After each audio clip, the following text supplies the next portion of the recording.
আজকে বানাবো একদম ঘরোয়া এবং ভীষণ মজার কদবেলের আচার। এই আচারটা বানানো খুবই সহজ, ঝামেলাবিহীন এবং ঘরোয়া উপকরণেই তৈরি করা যায়।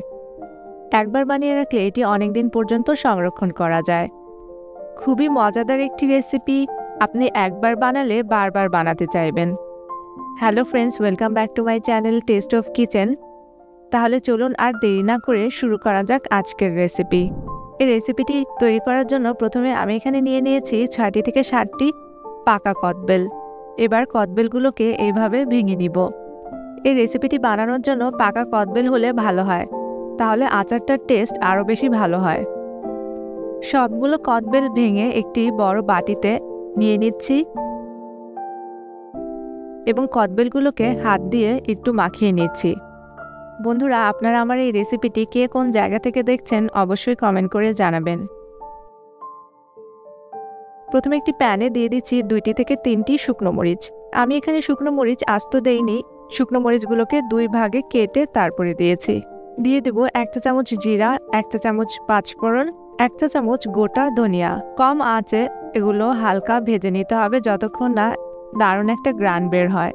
এরপর সম্পূর্ণ ঠান্ডা করে ব্লেন্ডারে ব্লেন্ড করে নিতে হবে। এবার একটি ননস্টিক প্যানে আমি কদবেলগুলো দিয়ে দিব। তারপর দিয়ে দেব 1 কাপ গুড়। গুড়টি আস্তে আস্তে কম আঁচে গলতে থাকবে এবং কদবেলের সাথে গুড়গুলো ভালোভাবে মিশিয়ে নিতে হবে।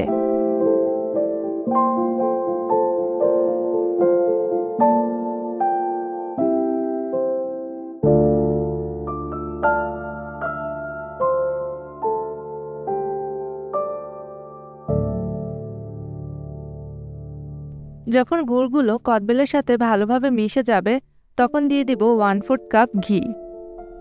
ভালো করে মিশিয়ে নিতে হবে। ঘিটা দেওয়ার ফলে আচারে একটা ঝলমলে টেক্সচার চলে আসবে। এখন অল্প আঁচে কিছুক্ষণ ভালোভাবে মিশিয়ে নিতে হবে। এইবারে ব্লেন্ড করে রাখা মশলাগুলো আচারে দিয়ে দিতে হবে।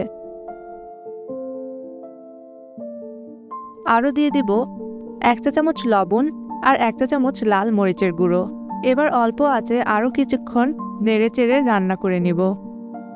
এখন আমাদের কদবেলের আচার রান্না করা হয়ে গিয়েছে। এবার নামিয়ে নিব এবং সম্পূর্ণ ঠান্ডা করে নিব। দেখলেন তো বন্ধুরা, কত সহজেই তৈরি হয়ে গেল এই মজাদার কদবেলের আচার। এর টক, মিষ্টি এবং হালকা ঝালের কম্বিনেশন একবার খেলেই মনে থাকবে। বন্ধুরা, যদি আজকের রেসিপিটি ভালো লেগে থাকে তাহলে অবশ্যই লাইক করবেন, বন্ধুদের সাথে এই রেসিপিটি শেয়ার করবেন এবং আমার চ্যানেলটি সাবস্ক্রাইব করতে ভুলবেন না।